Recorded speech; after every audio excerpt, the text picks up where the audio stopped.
Bread and Honey by S. the Queen. Read by the Nomad's Crow. Summary. What kind of name is Deku? He tried to sneer. It came out as more of a wheeze. Deku regarded him carefully.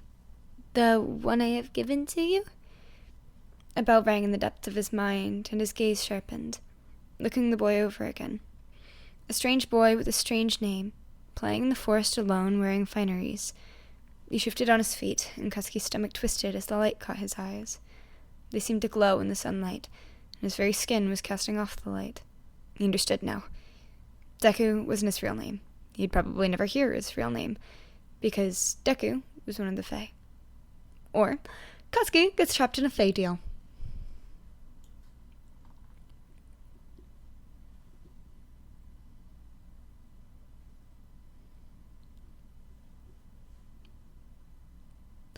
When Katsuki was a boy, he would play on the edges of the forest, adventuring with the other boys his age who lived in and around the palace. As a crown prince, he knew he had to be careful. One wrong move and his parents' enemies would be upon them, but he never let it hold him back. He was meant to be fierce and bold like the Bakugos before him. He wasn't meant to be the type of prince with soft hands and a weak disposition.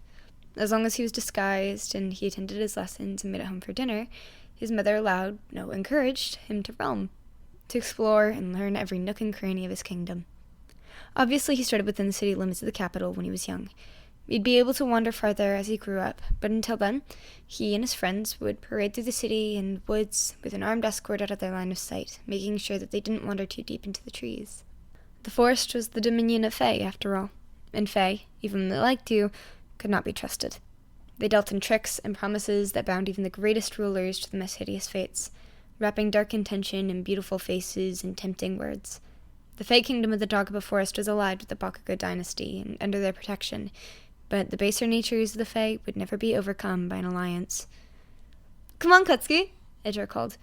He was the royal blacksmith's son, his first friend in the palace.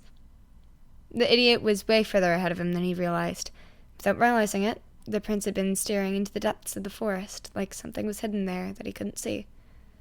"Where are you going so slow?" "Shut up, I'm not slow." "Well, hurry up then." Katsuki scrambled to catch up. He was faster than Edra, his legs longer and fueled by the need to be better. He darted across the log bridge that sat over the stream, just like he'd done 100 times before. This time, though, the rain from the night before had slicked the surface, and Katsuki's foot skidded. His heart leapt into his throat as he felt his legs go out from underneath him. Then there was the feeling of free-falling, which he'd never felt before. The rush of the pit in his stomach and the air rushing around his ears, drowning out the sound of Edra screaming his name. The air punched out of his lungs when he hit the water, and a moment later it rushed over his face, preventing him from taking a breath. His head hurt, and he wondered if he'd hit it on the rocks, but couldn't concentrate because he couldn't breathe. He thrashed, but he couldn't get purchase on the bed of the stream to push his head above the water. Then, something curled around his arm and pulled. Katsuki struggled against it, afraid that it would pull him deeper, pulled harder, and the young prince couldn't resist it, still too dazed to put up much of a fight. He gasped as his head broke the surface, gulping air and greedily. Whatever had taken a hold of him kept dragging, shifting its grip to heave him under the shoulders and drag him to the bank. He coughed as he settled in the mud by the stream, and a soothing hand ran down his back. "Are you okay?" a voice cooed. The thing that had dragged him out was a person, perhaps one of the huntsmen coming to sell meat to the palace kitchens. "That was a horrible fall." No, the voice was too high, too young. "I'm fine," he spluttered, pushing away from the stranger. "Get off of me!" The hand on his back retracted, and Katsuki finally looked up at the stranger. It felt like he was drowning all over again. The boy couldn't have been much older than him, but he was pretty, like a jewel. He had shining eyes, and it looked like his face was sparkling, and there were green curls winding over the tops of his ears. His tunic, a soft, silk-like thing, was soaked to the hem, but he didn't seem to care. "Who are you?"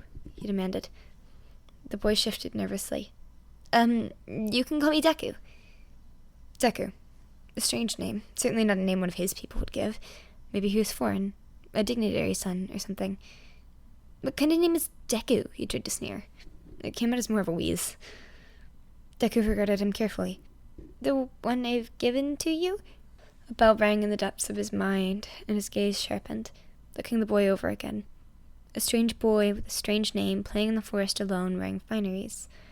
He shifted on his feet, and Katsuki's stomach twisted as the light caught his eyes. They seemed to glow in the sunlight, and his very skin was casting off the light. He understood now. Deku wasn't his real name. He'd probably never hear his real name, because Deku was one of the Fae.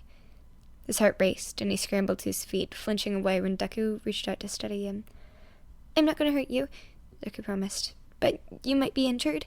You should rest for a moment, at least until your guard comes to tend to you. Your friend went to fetch him." Fear gripped at him then. He was alone, with his Fae boy in his domain, and his mother had always warned him that if the Fae were given an advantage, they'd take it without a second thought. Deku seemed genuinely concerned for him, though, so the more frightening part was that he could have drowned, and a drought left him there. By the time he came back with the guard, Katsuki could have been a corpse floating downstream until it was claimed by the river. "You pulled me out," he murmured. "I ran off, but you pulled me out." "You would have drowned otherwise," Deku said, wrapping his arms around himself as though he was expecting to be scolded. Katsuki squinted at him. His chest was still burning from the lack of air he'd just endured, and he was dripping onto the forest floor. "Thank you," he finally said, remembering his royal grace. He owed this creature his gratitude, if not a life debt. "I've no way to repay you at the moment, except to offer you my gratitude." Deku looked surprised. Then a timid smile spread on his face, exposing sharp teeth that made Katsuki's blood pump faster. From fear or excitement, he wasn't sure. It was undeniably a beautiful smile. "You looked scared as you fell," he said. Katsuki forced himself to not be offended, because he had been afraid when he fell. He didn't like someone had seen it, though. "I would have helped you for nothing. If you feel the burden of a debt to repay, though, I'll take bread and honey as a repayment, if you ever see me again, that is." "Will I see you again?" he asked, unable to help himself. Deku's eyes roamed over him, catching for longer moments here and there. "Perhaps, Your Highness," he finally said. "Fate is a winding path through a never-changing forest. Now that I saved you, though, perhaps our fates are intertwined. I think I'd like that." Katsuki opened his mouth to reply, but he was interrupted. "Katsuki!" Edra's cry echoed through the trees. Katsuki turned toward the sound, spotting his friend and his guard craning through the brush. "Katsuki, are you okay?" Edra asked, dropping to his knees beside him. "I'm fine, idiot," Katsuki snapped. "No thanks to you. Luckily," he turned to look at Deku and stopped short. Deku was gone. Only the dappled light through the trees in his place. "Luckily I can swim," he stammered. "But I think I hit my head." "Do you need me to carry you back, Your Highness?" his guard asked. Frowning, Katsuki got to his feet. His head was pounding and his chest felt tight, but aside from that, he was unharmed. "I'm fine," he replied. "But we should go. I won't wait. I'll catch my death like this." He didn't mention Deku. After all, the Fae, no matter how much they liked you, could not be trusted. Little reader's note. Sorry if I sound weird for the rest of this. I'm a little sick. "You're needed in the throne room," his attendant Hanta said. Katsuki rolled his eyes to the ceiling. Ever since he turned 20, his parents had been up his ass every single day, preparing him to rule, certainly, but also preparing him to wed.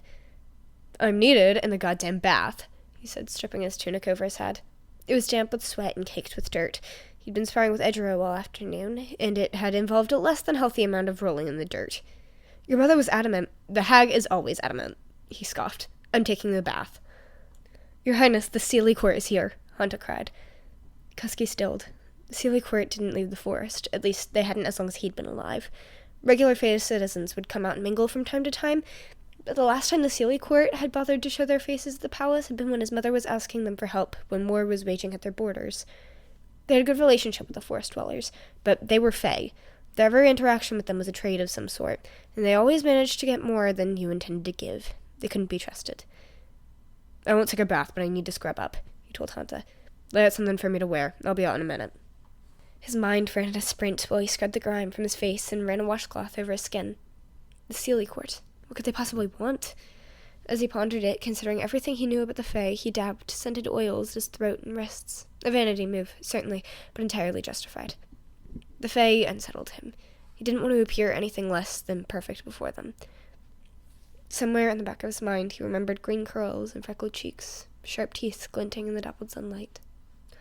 Hunt addressed him quickly when he returned, somehow knowing exactly what he was looking for. a black tunic embroidered with gold, crisp black trousers tucked into his boots, the only pair that were polished properly. "What do you think they want?" Honda asked as they hurried toward the throne room. "They're probably collecting on a debt," Katsuki muttered. "That's the only goddamn thing they show up for, right?" He admittedly didn't know shit about how the Sealy Court worked. He knew a little about Fae in general, that they made deals that always had hidden meanings, and that they were pretty as a means of deception, mostly. But the Sealy Court was something he'd always been unnerved by. Even the few Fae he'd met seemed disquieted by the court. They were powerful. It seemed like their magic was absolute. He walked into the throne room and caught the first sight of their guests. His blood went cold at the sight of them, standing like a wall between the thrones and the court. They were tall and imposing, some winged, some not. They came with the guard faction as well, decked in sprawling silver armor that shimmered in the glow of the sun. He caught his mother's eye as he approached, and she looked concerned, pale-faced and panicked, but only to someone who knew her well. His father, uncharacteristically, was staring at their guests narrowed-eyed, maybe even hostile. "Forgive my tardiness, mother," he said, striding to his seat. "I was delayed in the training yard." "Katsuki Bakugo, Crown Prince of Misatafu," the Fae representative declared before his mother could greet him. "We, the Sealy Court of the Dagaba Forest, have come to collect upon a life debt in your name." The Sealy Court parted, and Katsuki's eyes widened as a shorter figure was pushed forward. Green curls, starry freckles, taller now and broader, but still kissed by sunlight, barefoot and ethereal. "Deku," he murmured. The Sealy representative grinned, baring sharp teeth as his mother sucked in a startled breath from beside him. "What is the meaning of this?" "A life for a life is the debt to be paid," the representative declared. "One of ours saved one of yours. We demand that the owner of the Crown Prince's debt will take his place on the throne, and to ensure he is treated fairly, the Crown Prince will come with us." Deku looked up at him, wild-eyed and just as beautiful as the first time he'd seen him, and Katsuki felt something like hate sinking into his skin. Deku had saved him, but it had been for his own gain. To steal Katsuki's crown out from under him, to swap their lives and therefore their fates. Deku stared through him, silent but with something in his eyes. Something imploring or angry that Katsuki looked away from, too angry to meet his gaze. It was like his mother had always said, "You can never trust Fae." "You never told us you owed a life debt to a Fae," Mitsuki snapped. Katsuki scowled at the floor. He was so fucking angry that he could feel the heat curling off his ears. "What were you thinking, Katsuki?" "I was 9. I wasn't thinking anything except to thank fucking God that I could breathe," he told her. "And he didn't invoke a life debt at the time." "Fae don't have to invoke life debts. Fae invoke deals, but their debts are managed by their leaders. The Sealy Court holds any debt owed with an iron fist to be used at any time that is best for their people. Deku wouldn't have told you anything unless you made a bargain with him." "I didn't," he spat. "At least I don't think I did. I don't remember anything I said to that fucker. It was ages ago, and I'd nearly drowned. I could barely think. Hit my head on rocks or some shit." He remembered what it felt like with vicious clarity, the burning in his chest and the throbbing that made his head feel like it would cave in. "He didn't look very happy about the whole thing," Masaru commented. "He didn't even seem to agree with the court's decision. Maybe we can talk to him, see if he's even fit for the throne. If not, maybe he'll know how we can negotiate." "He's Fae, Masaru," Mitsuki snapped. "He won't help us at the cost of a gain for his people." "His people are our people," Masaru reminded her calmly. "That was in the terms of our treaty. Treating them as other will get us nowhere. Furthermore, he is the Fae that saved our son. Whether or not he takes the crown, we owe him our gratitude for that." Mitsuki pondered those words, and Katsuki waited for her to make her decision. Finally, she looked at him. "I need you to remember everything we've taught you about diplomacy in the coming weeks, Katsuki. Diplomacy and patience." "You want me to make nice with that two-faced beast?" Katsuki snapped. Her eyes turned sharp. "You must. Maybe you're saving grace. Now listen to me very carefully and prepare yourself. This is what you must do." His mother was, for all her faults, a tactical genius. He'd be a fool not to listen to her. His father was unfailingly good with people, so when it came to his approach, Katsuki looked to him. His mother had managed to delay the Sealy Court, convincing them that since the life debt was between Katsuki and Deku, Katsuki should be the one to ensure that Deku was ready for the responsibilities he'd be taking on. She admitted she was vying for a little extra time with her son before the court could take him, but that there were practical reasons for Katsuki's participation as well. They'd given the royal family 6 months, out of respect for their family bonds, but also to ensure their plant on the throne was prepared. It felt like too much time, and nowhere near enough time all at once. Their only condition was that delegates were to remain in the palace, ensuring Deku's safety and comfort. It was ingenious, if not infuriating.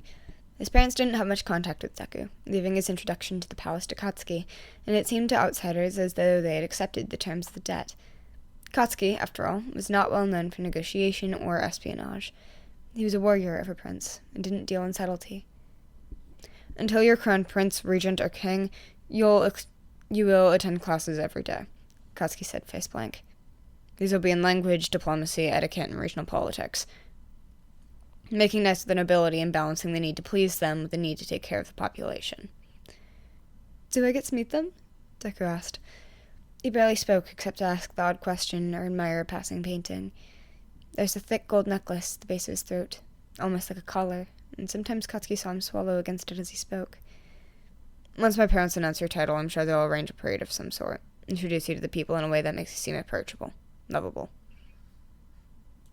He didn't look at Deku, even though he could feel those stupid green eyes boring into the side of his face. I hope they'll learn to love me, he said. Katsuki's jaw clenched. I know this is a change, and they've already come to love you. I'm not surprised. You're very gracious, even when you were young. That didn't do me much good, he huffed. But I can hardly fault you for claiming your advantage. It's one thing to be gracious, it's another to collect on what you're owed, Deku said. People will always collect on what they believed they are owed. They'll even take more if you allow them, but to be gracious is to settle for what we agreed on. Katsuki glanced at him as his words cut off. Somehow, it felt like he was laying emphasis over the words. They'd caught in his throat, though, and he was rubbing out his Adam's apple as though he'd somehow choked on them. Are you all right? He asked reluctantly. Deku's glowing eyes met him, and he was arrested by them. His stomach swooped at the gentle look the Fae gave him, like he was some sort of salvation. My throat is dry, he said simply. Perhaps you could show me to the kitchens? You won't just be here to help me slake my thirst.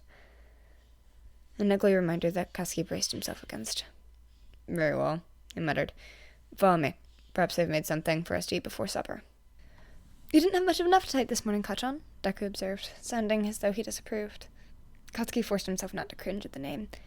Deku knew his true name, but Katsuki hadn't given it to him, so he couldn't use it for malediction. Instead, he'd given Deku a childhood nickname, something that held sway but wouldn't override his will. The magic that Fey Law held was strange and insidious. Wasn't hungry, he said. Are you sick? He asked. Maybe you need something simple. The food at breakfast was so rich. Maybe some bread. He cut off, coughing uncomfortably. Katsuki whipped around. Are you ill? If you're taking my throne, you better be healthy enough to handle it. If you die once I've abdicated, the country will destabilize, and I won't have it. Deku looked up at him in awe. You care so much for your people, he breathed. Worry not, Kachan. I'm well, just thirsty and craving something sweet. Katsuki watched as he went silent, looking off to the side like he was waiting for something. Then he looked pleased, a mischievous smile spreading over his face like he'd won something. The kitchen has pastries and shit, Katsuki said, watching him with reluctant curiosity. Pastries might be too rich for my blood, he said. Maybe something simple. The food you've served so far has been so delicious, but I'm not accustomed to having meals sit so long in my stomach. Katsuki frowned, turning what he'd learned about the Fae over in his head. He hadn't paid much attention to the foods of their culture, more interested in their acumen in battle and their arcane practices, gathering strength from the forest around them and using it to their advantage. We'll find you something later. Speak up next time. We wouldn't want you to be uncomfortable on the throne, he said, continuing his trudge toward the kitchens. Deku trailed after him quietly, still rubbing at the necklace at his throat. He won't stop talking about fucking food, he told his mother. It's been weeks, and every time there's a spare minute, he'll tell me he's hungry and start whining about eating sweets. Deku was a massive thorn in his side, but the fucker was trying. He was so painfully earnest that Katsuki had eventually caved. If this coup was going to happen, he was going to make sure that Deku was prepared to be the best crown prince that he could be in Katsuki's stead. It had led to late nights poring over the palace records and everything he could get his hands on. Grain-yield histories, the history of nobility, the famines the people had faced and how the royal family had overcome them in the past, the details of their closest diplomatic ties and the trade routes that opened as a result. Deku soaked it all in, curious and questioning, devoted to being the best he could be. Katsuki was still furious and fucking miserable that he was being ousted, but he had to respect the Fae's commitment. "Food?" Mitsuki asked. She was sitting beside him, trying to convince him to rest his head on her shoulder. He was putting up a fight, but knew he'd cave eventually. As time marched on, and they seemed to grow further from a solution, she was starting to cling, knowing that her time with him was coming to a close. She wasn't sure if she'd ever be allowed to see him again. He was willing to let her hold on to him as long as she could if it provided some comfort. He might need some comfort himself. Food. Always talking about how complex our food is and how heavy it is, how he loves it, but he's used to simpler food. Otherwise, he's always fucking focused, but every goddamn day he brings up food as though he hates what we're feeding him, but is too polite to say so. Masaru gave a thoughtful hum. He's probably trying to share his culture with you in the way you're sharing with him. He's quite a nice young man, but probably thinks you're upset with him, so he's hesitant to share. I am upset with him. This was the Sealy Court's decision, not his, Masaru reminded him. He's just a figurehead because he's the one who has you in his debt. Being upset with him is fruitless. You've been doing an excellent job of preparing him for the role, and he's doing his best in harsh circumstances. Katsuki knew that, thank you very much. The rest of it is fairly tolerable. He's not bad company, and he seems to actually care.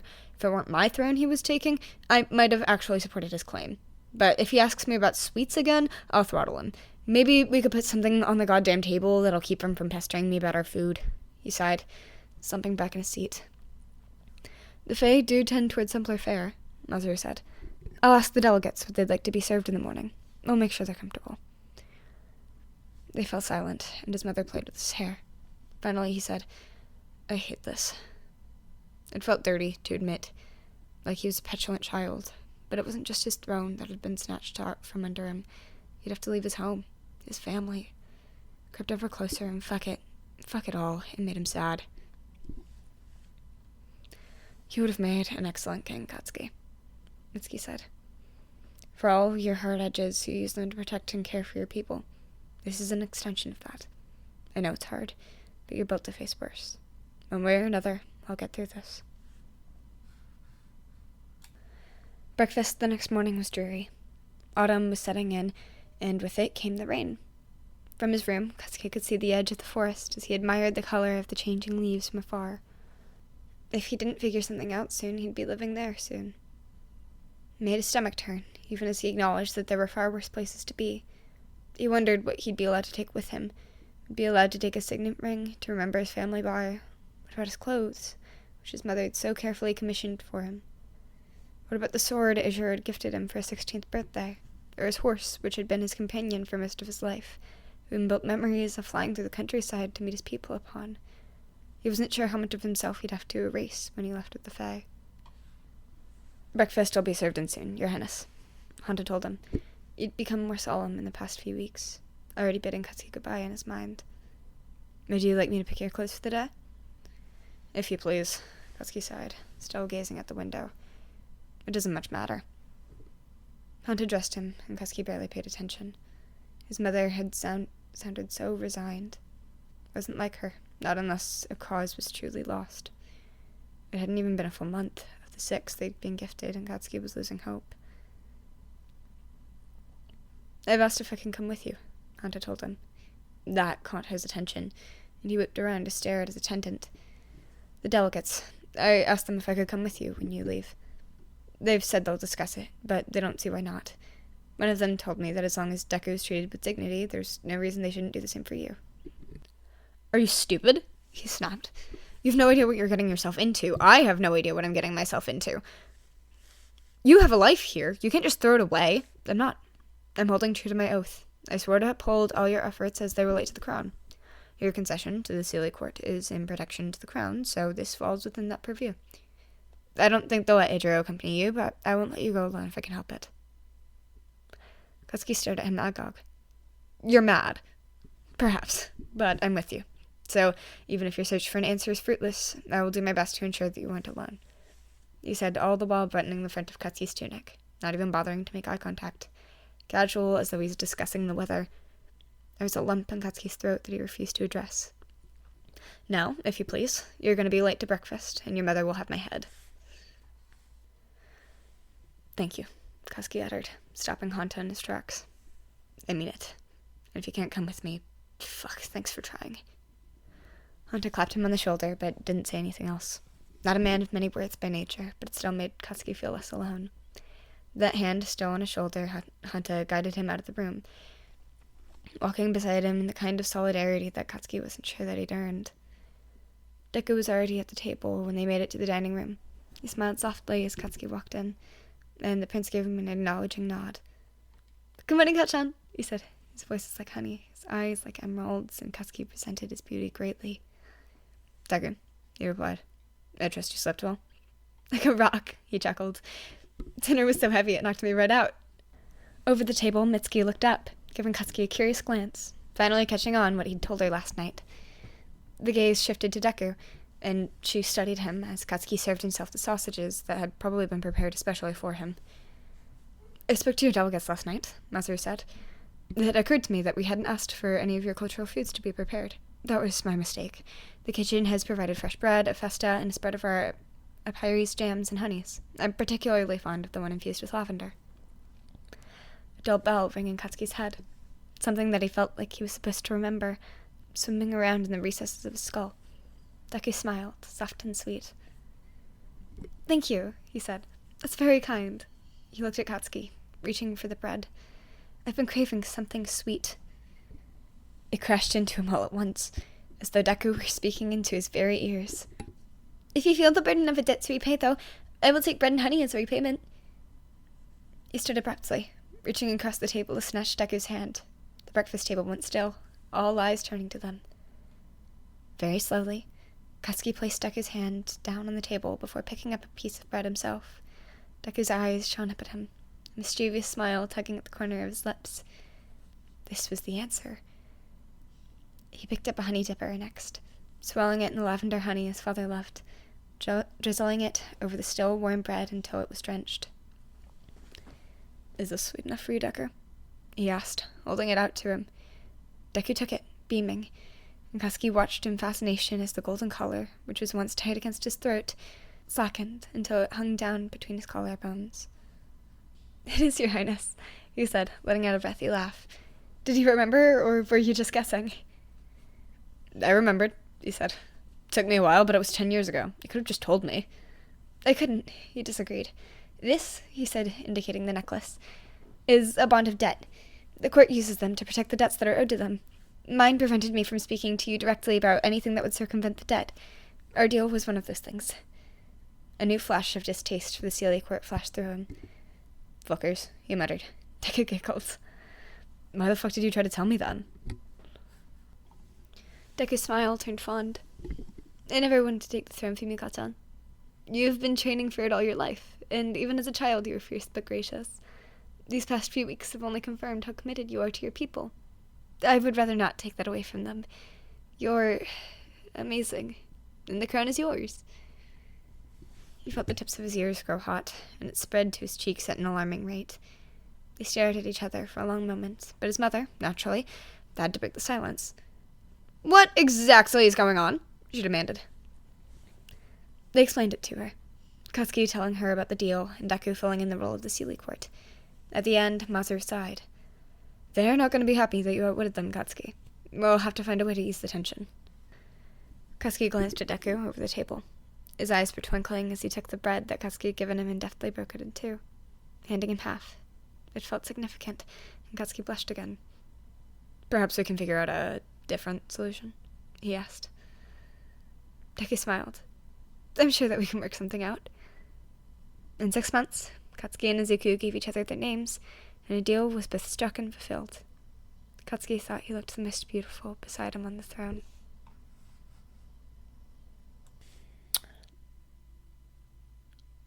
Hi. It's been a bit. How are we?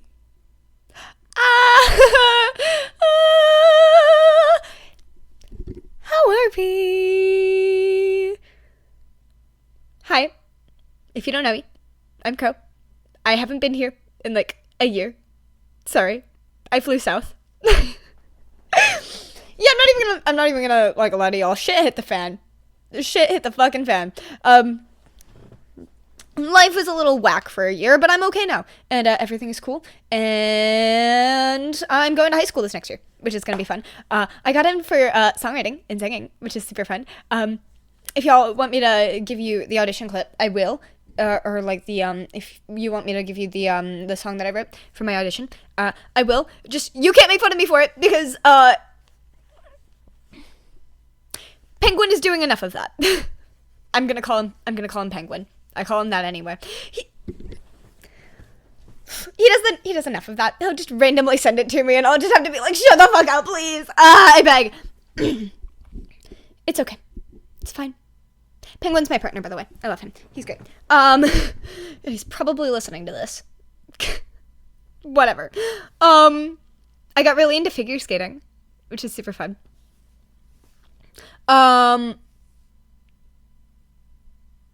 Yeah, I got really into figure skating. And I do it a lot now. I think I made like a little mini post about it, because I like stabbed myself in the leg with my skate, and then I stabbed myself in the foot with my skate. It was so fucking annoying. Like, I do a 3 turn, right? Which is basically like a 1 foot turn, right?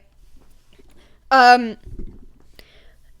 hip is turned out, so I end up like falling back, I think is what happened. I'm not entirely sure, but I ended up falling back.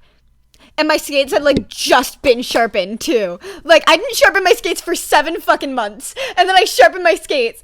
And then, like, I fall back. My right skate, like, the back of it, like, if figure skates have, like, that long kind of, like, that, like, kind of long bit at the back of them, right?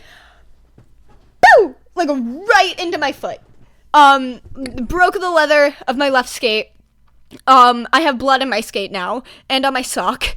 And, a giant fucking bruise. It's really annoying because it hurts whenever I like try and do anything anymore. And I just have to wait until it heals to get back on the ice, and it's so annoying. Yeah, but like, I got really into that. It's super fun. I love it. Me and my best girl do it. What should I call her? She has tabby cats. I'm gonna call her Tab. Me and my girl Tab, we got really into figure skating. She got into it like a year before I did, and she invited me to come with her. And she was like, "Hi, do you want to do this with me?" And I'm like, "Hi, yes." And then like I didn't do it for like a while, and then like by the time I'm like, you know what? And then like something happened around like end of October, and I got really into it. In like November, and that's when I like kind of started doing it like actually like seriously.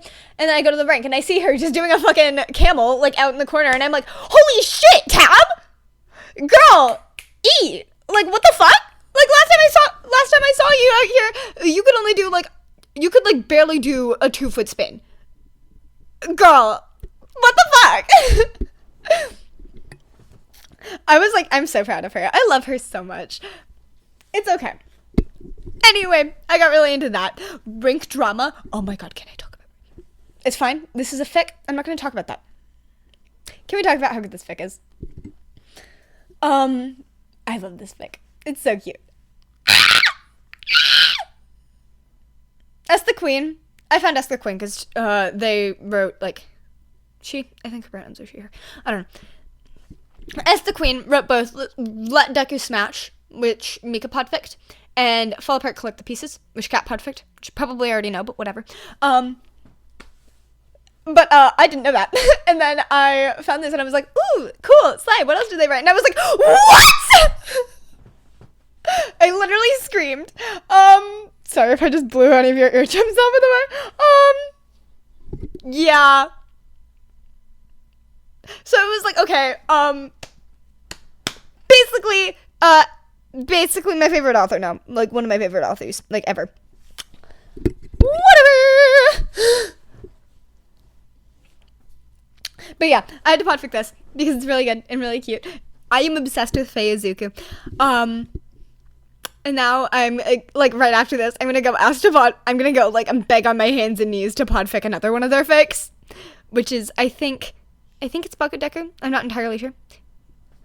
I think it's Bakudeku. I'm pretty sure, like, every MHA fic they've written is Bakudeku.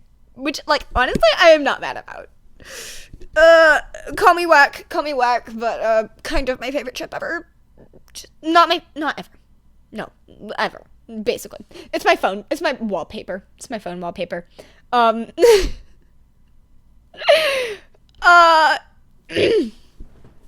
We're gonna very much hope that people just don't look at my phone anymore, because I will get, like, called out in the middle of the street. Whatever! But yeah, kind of my favorite ship ever. So, I'm probably gonna podfic, like, this and then another one of their fics, which I can't think of the name off the top of my head, but, like, I found it right after I found this one, and I was like, oh, this is so underrated, and I love it, what? Anyway, y'all should drink your water and go leave kudos and comments to us the queen, because this fic is magical and perfect and I love it. And yeah. Okay, bye.